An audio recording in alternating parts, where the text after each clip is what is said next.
ಏನು QPL 2.0 second season start ಆಗಿ ಇವಾಗ 4ನೇ ದಿನ. ಸೊ ಇವತ್ತು ಕ್ರಿಕೆಟ್ ಕೂಡ ಸ್ಟಾರ್ಟ್ ಆಗಿದೆ, ಉಳಿದ ಗೇಮ್ ಕೂಡ ಪ್ರಾರಂಭ ಆಗಿದೆ.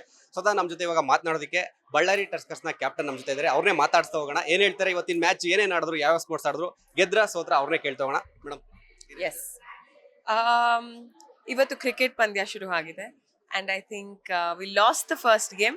ಆದರೂ ನಾವು ಕಾನ್ಫಿಡೆನ್ಸ್ ಲೂಸ್ ಮಾಡೋದಿಲ್ಲ. I think next 3 matches guarantee win ಆಗ್ತೀವಿ ಅಂತ ನನಗೆ ಗೊತ್ತಿದೆ.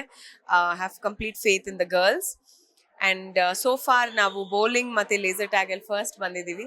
ಸೊ ಖುಷಿ ಆಗ್ತಾ ಇದೆ. ಸೊ ಫಸ್ಟ್ ಮ್ಯಾಚ್ ಕ್ರಿಕೆಟ್ ಅಲ್ಲಿ ಸೋತ್ರಿ ಅಂತ ಹೇಳಿದ್ರೆ, ಸೊ ಎಲ್ಲಿ ಮೈನಸ್ ಆಯ್ತು ಅಂತ ಏನಾದ್ರು ಹೇಳೋದಾದ್ರೆ? ಐ ಥಿಂಕ್ ಸ್ಟ್ರಾಟಜಿ ಅರ್ಥ ಮಾಡ್ಕೊಳ್ಳೋದ್ರಲ್ಲಿ ನಮಗೆ ಕನ್ಫ್ಯೂಷನ್ ಆಗಿರ್ಬೋದು, ಅಥವಾ ಬೇರೆ ಟೀಮ್ ಅವ್ರ ಸ್ಟ್ರಾಟಜಿ ಅಂದರೆ ಅದೇ ಅಲ್ಲ, it takes time to fit in to some shoes.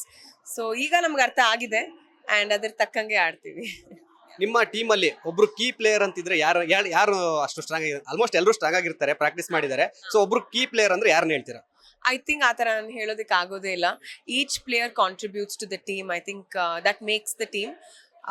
ಪ್ರತಿಯೊಬ್ಬರು ಅವ್ರ ಬೆಸ್ಟ್ ಕೊಡ್ತಾ ಇದ್ದಾರೆ ಪ್ರತಿಯೊಂದು ಪಂದ್ಯದಲ್ಲೂ and they working very hard and I am very proud of them. Finally next ಮ್ಯಾಚ್ಗೆ ರೆಡಿ ಆಗ್ತಾ ಇದ್ದೀರಾ? ಏನ್ ಹೇಳ್ತೀರಾ? ಎಷ್ಟು ಜೋಶ್ ಇದೆ ಟೀಮ್ಗೆಲ್ಲ, ಏನ್ ಹೇಳಕ್ ಇಷ್ಟಪಡ್ತೀರಾ? ಐ ಥಿಂಕ್ ನಮಗೆ ಬಿಗ್ಗೆಸ್ಟ್ ಸ್ಟ್ರೆಂತ್ ಆಗಿರೋದು ನಮ್ಮ ಟೀಮ್ ಓನರ್ಸ್, ನಮ್ಮ Aravind sir and Suma ma'am and AVR tuskers, Bellary tuskers ನಾವು.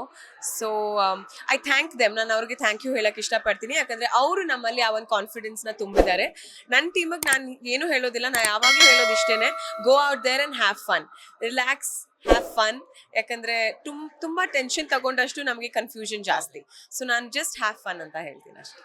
ಫಸ್ಟ್ ಮ್ಯಾಚ್ ಸೋತಿರು ಕೂಡ ನೆಕ್ಸ್ಟ್ ಮ್ಯಾಚ್ಗೆ ಸ್ಟ್ರಾಂಗ್ ಆಗಿ, ಇನ್ನೂ ಸ್ಟ್ರಾಂಗ್ ಆಗಿ ಬನ್ನಿ, ನಿಮ್ಮ ಟೀಮ್ ವಿನ್ ಆಗಲಿ ಅಂತ ಕೂಡ ನಾವು ಆಲ್ ದ ಬೆಸ್ಟ್ ಹೇಳ್ತೀವಿ. Thank you. ಲೇಟೆಸ್ಟ್ ಹಾಗೂ ಇಂಟ್ರೆಸ್ಟಿಂಗ್ ಸುದ್ದಿಗಳಿಗಾಗಿ ಬಾಸ್ ಟಿವಿ ಕನ್ನಡ ಚಾನೆಲ್ನ ಸಬ್ಸ್ಕ್ರೈಬ್ ಮಾಡಿ. ಹಾಗೆಯೇ ಬೆಲ್ ಐಕಾನ್ ಪ್ರೆಸ್ ಮಾಡಿ. ಇದರ ಜೊತೆಗೆ ಫೇಸ್ಬುಕ್, ಇನ್ಸ್ಟಾಗ್ರಾಮ್, ಎಕ್ಸ್ನಲ್ಲೂ ಮಿಸ್ ಮಾಡದೆ ಫಾಲೋ ಮಾಡಿ.